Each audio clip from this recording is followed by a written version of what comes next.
आज का जो हमारा टॉपिक है वो है हेटेरोस्कैडिसिटी। मैंने इकोनोमेट्रिक्स का प्लेलिस्ट स्टार्ट किया है। जो बेसिक से इकोनोमेट्रिक्स को कैसे समझे, ये मैं उस प्लेलिस्ट में हर रोज़ इकोनोमेट्रिक्स का पूरा कंटेंट कोशिश करती हूँ कि मैं आप लोगों को सीरीज़ वाइज दूँ ताकि आप एक साथ सब कुछ पढ़ सकें। तो उसमें मैंने ऑलरेडी सब कुछ करवाया है कि इकोनोमेट्रिक्स होती क्या है से लेके अब तक हम हेटेरोस्कैडिसिटी पे हैं। पूरा OLS और ऑटो कोरिलेशन ये सब कुछ मैं पढ़ा चुकी हूँ। तो आज हम पढ़ेंगे हेटेरोस्कैडिसिटी, इसके साथ साथ इसके कर्व्स क्या हैं, कंसिक्वेंस क्या हैं, ये हम इस वीडियो में देखेंगे। और बाकी नेक्स्ट वीडियो में हम इसके आगे का पोर्शन, इसके टेस्ट क्या होते हैं, साथ ही साथ इसके रेमेडियल मेजर्स क्या होते हैं, वो भी मैं करवाऊंगी। तो चलिए स्टार्ट करते हैं। जिसने अब तक वीडियो सब्सक्राइब नहीं किया वो सब्सक्राइब कर लेगा ताकि आपको कंटेंट सारे अपडेट मिलते रहें।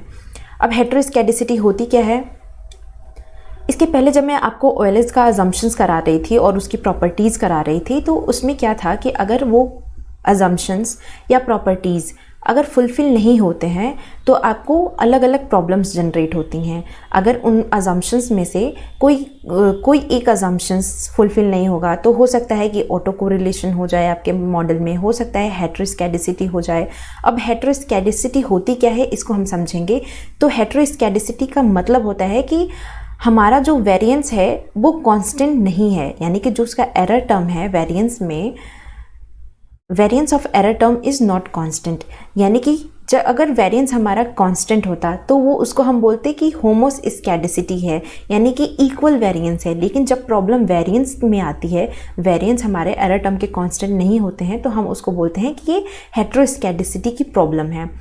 साथ ही साथ इसमें डिफरेंट एरर वेरिएंस, अब जो हमारा वेरिएंस है वो किसका फंक्शन होता है, हमारे xi का फंक्शन होता है।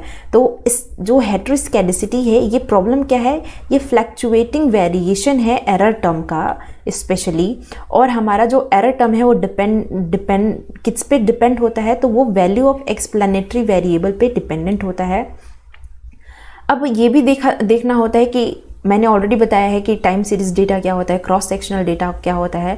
तो अक्सर जो हमारी हेटेरोस्कैडिसिटी है ये होती है क्रॉस सेक्शनल डेटा में, और उसके साथ साथ ये इसके टाइम सीरीज डेटा में ये वेरी होते रहते हैं इसके रेट्स।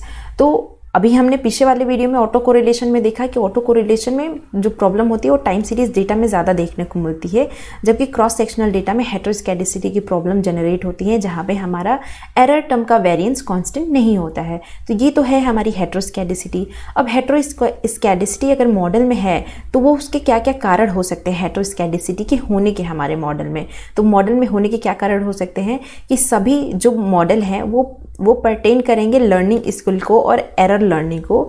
तो उसमें अगर किसी भी तरह का एरर क्रिएट होता है तो हो सकता है कि वो हेटेरोस्कैडिसिटी का प्रॉब्लम जनरेट कर रहा हो। साथ ही साथ जो भी इकोनॉमिक वेरिएबल हैं जैसे कि इनकम हो गया, वेल्थ हो गया, ये भी हेटेरोस्कैडिसिटी की प्रॉब्लम को जनरेट करते हैं, क्योंकि इनकम और वेल्थ जो है, ये इनकम और वेल्थ इंक्रीज होते हैं तो इसमें डिस्क्रिएशंस का यूज़ किया जाता है, और डिस्क्रिएशन की वजह से यहाँ पे वेरिएंस, एरर टर्म में वेरिएंस कांस्टेंट नहीं होते हैं, ये ऐसा फाइंड किया गया है। तो इस वजह से ये भी एक कारण है। और साथ ही साथ सम इकोनॉमिक वेरिएबल्स जैसे कि स्क्यूनेस इन डिस्ट्रीब्यूशन, ये भी इसके कारण हो सकते हैं। साथ ही साथ अगर जो हम डेटा कलेक्शन की टेक्निक है वो हम डे बाय डे इम्प्रूव करते हैं, लेकिन अगर हमें कांस्टेंट वेरिएंस नहीं मिलता है तो वो हो सकता है कि हमारी जो इकोनॉमिक वेरिएबल है या जो हम डेटा कलेक्ट की टेक्निक किए हैं वो हो सकता है कि कुछ उसमें प्रॉब्लम हो गई हो, जिसकी वजह से हमें हेटेरोस्कैडिसिटी की प्रॉब्लम देखने को मिलती है। साथ ही साथ स्पेसिफिकेशन एरर अगर मॉडल में हो तो उसकी वजह से भी हेटेरोस्कैडिसिटी हो सकती है। इनकरेक्ट डेटा ट्रांसफॉर्मेशन अगर मेथड का यूज़ किया हो तो इसकी वजह से भी हेटेरोस्कैडिसिटी हो सकती है। और अगर कभी आउटलाइनर डेटा में हो तो ये भी प्रॉब्लम जनरेट कर सकता है हेटेरोस्कैडिसिटी की। तो ये तो 7 प्रॉब्लम्स थी, मतलब 7 कारण थे जिसकी वजह से हेटेरोस्कैडिसिटी हो सकती है मॉडल में। मैं आप लोगों को बहुत ही एकदम इजी लैंग्वेज में समझाने की कोशिश कर रही हूँ, आप लोगों को एक ऐसा कंटेंट कहीं मिलेगा भी नहीं। अब कंसिक्वेंस ऑफ हेटेरोस्केडेसिटी होती क्या है, तो हेटेरोस्केडेसिटी के क्या क्या कंसिक्वेंस हो सकते हैं। जैसे कि हमने तो कारण देख लिया कि क्या कारण है हेटेरोस्केडेसिटी के, लेकिन अगर हमारे मॉडल में हेटेरोस्केडेसिटी आ गई तो उसके कंसिक्वेंस क्या होंगे। तो मॉडल हमारा क्या हो जाएगा, वो लीनियर तो होगा, अनबायस्ड भी होगा, लेकिन वो कंसिस्टेंसी उसमें उतनी नहीं रहेगी, और हमारा जो मॉडल है मतलब कंसिस्टेंट भी होगा बट वो इनएफिशिएंट हो जाएगा, क्योंकि वो उसकी इफ़िशियंसी कम हो जाती है जैसे ही एरर टर्म में वेरिएंस कांस्टेंट नहीं होते हैं। उसके बाद अगर हम देखें तो अगला कंसिक्वेंस क्या है कि हमारा मॉडल अब ब्लू नहीं रह पाएगा। ब्लू मतलब क्या होता है, बेस्ट लीनियर अनबायस्ड एस्टिमेटर्स, ये मैंने ऑलरेडी कराया है। क्योंकि अगर इफ़िशिएंट होना है तो ब्लू की प्रॉपर्टीज़ ब्लू की प्रॉपर्टीज़ अच्छे से फॉलो होनी चाहिए मॉडल में।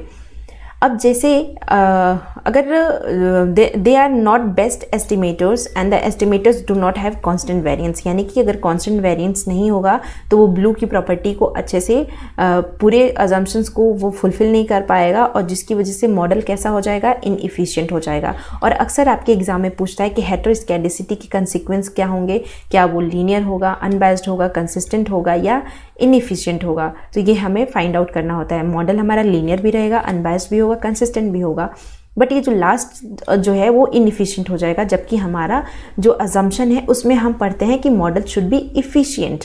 तो ये प्रॉब्लम जनरेट होती है, इसके कंसिक्वेंस है। अगर हम बात करें तो ये तो था हेटेरोस्केडेसिटी, इसके कारण क्या होते हैं और इसके कर्व्स क्या होते हैं, ये हमने देख लिया।